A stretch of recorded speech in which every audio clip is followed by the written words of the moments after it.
If you're seeing an error code issue in DaVinci Resolve, don't worry. In this video, I'll show you a simple step-by-step fix that solves one of the most common causes of this problem. This is especially useful if Resolve is acting unstable, throwing unexpected errors, or not working properly because of a GPU or driver conflict. If this tutorial helps you out, make sure to hit like and subscribe for more quick DaVinci Resolve fixes and editing tips. Alright, let's jump right in. First, make sure you're on the Edit page and that your clips are visible on the timeline.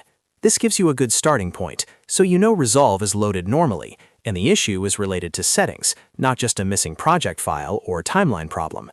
If you're already stuck on an error message, that's okay too. This fix is still worth trying because many Resolve errors are tied to graphics processing. Now go up to DaVinci Resolve at the top left corner of your screen. From there, open Preferences. Once the Preferences window appears, look for the Memory and GPU section. This is the area you want because most error code issues in DaVinci Resolve are linked to GPU configuration problems, unstable automatic detection, or a conflict between Resolve and your system driver. Inside the Memory and GPU settings, look for GPU processing mode. If it's set to automatic, that can sometimes cause Resolve to pick the wrong processing mode, especially if you have multiple graphics devices or an older driver version. To fix that, switch GPU processing mode manually. Choosing it yourself helps avoid unstable detection and gives Resolve a more consistent setup to work with. If you see an option for the GPU processing type, select the one that matches your system best. The goal here is to stop Resolve from guessing and instead force it to use a stable configuration. In many cases, this single change can clear up error code problems, random crashes, lag, or project loading issues.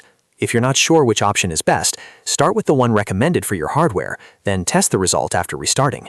Once you've changed the setting, click Save or Apply if needed, then close DaVinci Resolve completely.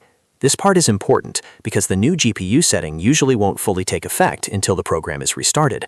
After that, reopen Resolve and load your project again. Restarting applies the fix and gives the software a fresh chance to start with the new GPU configuration. When Resolve opens back up, go to your timeline again and test the same action that was causing the error. In many cases, the issue should now be resolved.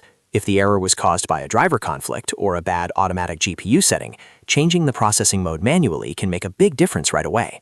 To quickly recap, the reason this fix works is because many DaVinci Resolve error code issues come from GPU configuration problems or processing conflicts. By manually setting GPU processing mode in restarting the app, you're removing one of the most common causes of instability. If this works for you, make sure to like the video so more editors can find it, and subscribe for more DaVinci Resolve tutorials, troubleshooting guides, and workflow tips. Thanks for watching, and I'll see you in the next one.